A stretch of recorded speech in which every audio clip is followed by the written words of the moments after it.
Imaginez la France du XVIIIe siècle, une époque où les vastes étendues rurales étaient encore largement inexplorées et où les superstitions régnaient en maître. Le soleil décline sur les montagnes du Gévaudan, une région sauvage et isolée, où les forêts denses et les collines escarpées créent un paysage à la fois magnifique et inquiétant. Les villageois rassemblent leurs troupeaux, l'inquiétude au cœur. Chaque crépuscule apporte avec lui une nouvelle vague de peur, car la menace de la bête rôde toujours. Une ombre plane sur la région, une présence sinistre qui semble se fondre dans les ténèbres des bois. Une bête féroce rôde dans les bois, laissant derrière elle une traînée de sang et de terreur. Les traces de ces attaques sont visibles partout, des carcasses mutilées aux empreintes profondes dans la boue.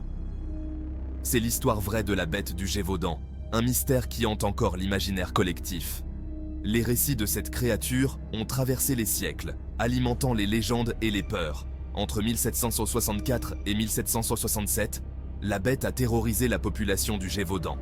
Les archives de l'époque regorgent de témoignages effrayants et de descriptions horrifiques.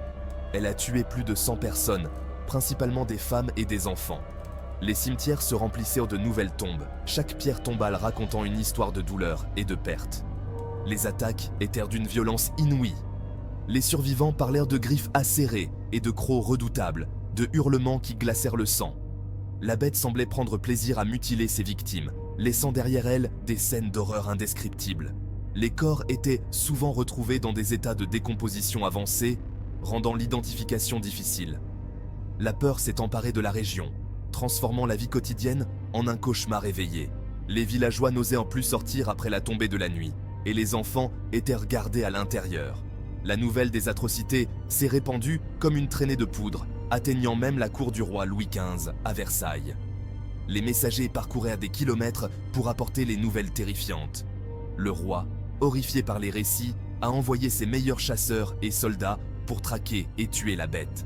Des équipes d'élite ont été formées, équipées des meilleures armes de l'époque. Mais la créature, insaisissable et d'une férocité sans égale, semblait invincible. Les chasseurs revenaient, souvent bredouilles, épuisés et démoralisés. Des battues gigantesques ont été organisées, des pièges ont été tendus, des prières ont été dites, mais la bête continuait de sévir. Les rituels et les bénédictions n'avaient aucun effet et la terreur persistait. Le cauchemar a commencé au printemps 1764, une année qui allait marquer à jamais l'histoire de la région. Une jeune bergère, gardant son troupeau près du village du Bac, a été attaquée et tuée de manière brutale. Elle n'avait que 14 ans, pleine de vie et d'innocence. Son corps mutilé a été retrouvé quelques jours plus tard, portant des marques terribles, des blessures qui ne pouvaient être causées par des animaux ordinaires. Au début, les villageois ont pensé à une attaque de loups, un danger courant dans la région. Les loups étaient connus pour attaquer le bétail, mais rarement les humains. Mais les blessures étaient trop graves, trop sauvages pour être l'œuvre de loups ordinaires. Les morsures étaient plus profondes, les griffures plus larges. Les attaques se sont multipliées, ciblant principalement des femmes et des enfants, souvent isolés dans les champs ou les bois. Les villageois vivaient dans une peur constante, ne sachant pas quand la bête frapperait de nouveau. La terreur s'est emparée de la population. Les gens avaient vraiment peur de sortir de chez eux, même en plein jour. Les rumeurs les plus folles ont commencé à circuler. Certains disaient que la bête était envoyée par le diable lui-même. On parlait d'une bête monstrueuse, d'une taille et d'une férocité inouïe. Les descriptions variaient, mais toutes s'accordaient sur un point. C'était une créature terrifiante. Certains évoquaient un loup gigantesque, d'autres un animal inconnu, une créature hybride, voire un démon. Les imaginations s'enflammaient, alimentées par la peur et l'incertitude. Les autorités locales, dépassées par les événements, ont tenté de rassurer la population.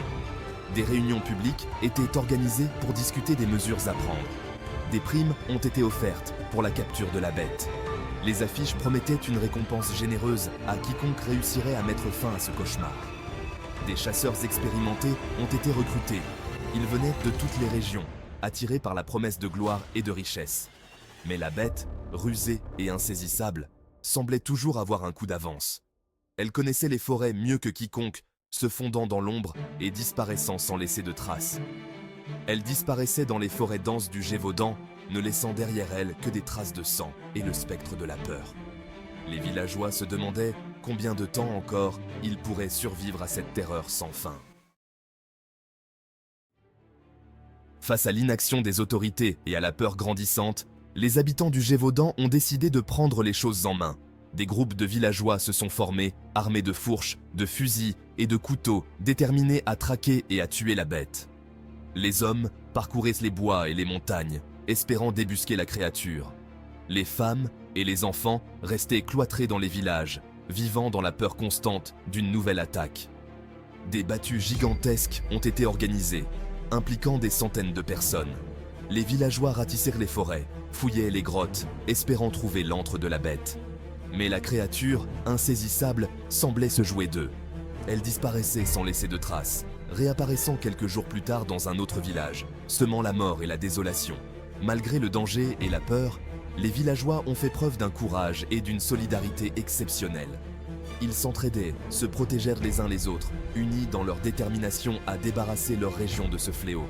Mais la bête, plus forte et plus rusée qu'ils ne l'imaginaient, continuait de sévir, transformant leur vie en un enfer. Chapitre 5. Sur les traces de la bête, la chasse aux monstres insaisissables. Les attaques de la bête se sont poursuivies pendant des mois, semant la terreur dans toute la région. Les villageois vivaient dans une peur constante, redoutant chaque crépuscule, car c'était souvent à la tombée de la nuit que la créature frappait. La nouvelle des atrocités a atteint la cour du roi Louis XV, qui a ordonné la capture ou la mort de la créature. Le roi, préoccupé par la sécurité de ses sujets et l'ordre dans son royaume, a mobilisé des ressources considérables pour cette mission. Des chasseurs de loups expérimentés, des soldats aguerris et même des mercenaires ont été recrutés pour cette tâche périlleuse. Chacun espérait être celui qui mettrait fin à la terreur. Et même des courtisans en quête de gloire ont été envoyés en Gévaudan pour traquer la bête.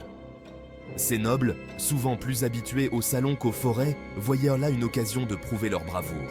Des battues gigantesques ont été organisées, impliquant des centaines d'hommes armés de fusils, de pièges et de chiens courants. Les battues étaient méticuleusement planifiées, chaque homme ayant un rôle précis à jouer.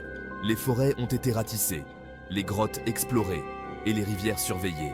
Les chasseurs ne laissaient aucun recoin inexploré, espérant trouver la tanière de la bête. Mais la bête, insaisissable, semblait toujours avoir un coup d'avance. Elle connaissait le terrain mieux que quiconque, utilisant chaque arbre, chaque rocher à son avantage. Elle disparaissait sans laisser de traces, réapparaissant quelques jours plus tard dans un autre village, laissant derrière elle de nouvelles victimes et la terreur. Les villageois, désemparés, se demandaient si cette créature était d'origine naturelle ou surnaturelle. Malgré les efforts déployés, la bête continuait de sévir. Les chasseurs, épuisés et frustrés, commençaient à douter de leurs chances de succès. Sa capacité à échapper à ses poursuivants, sa férocité et son intelligence apparente ont contribué à alimenter les rumeurs et les légendes. Certains disaient qu'elle était un loup géant, d'autres parlaient d'un démon envoyé pour punir les hommes. Et son intelligence apparente ont contribué à alimenter les rumeurs et les légendes. Les histoires se multipliaient, chaque village ayant sa propre version des événements. La bête est devenue un symbole de terreur, un mystère qui hantait les nuits des habitants du Gévaudan. Les enfants étaient mis en garde de ne pas s'aventurer seuls, et les adultes se rassemblaient autour des feux pour discuter des moyens de se protéger.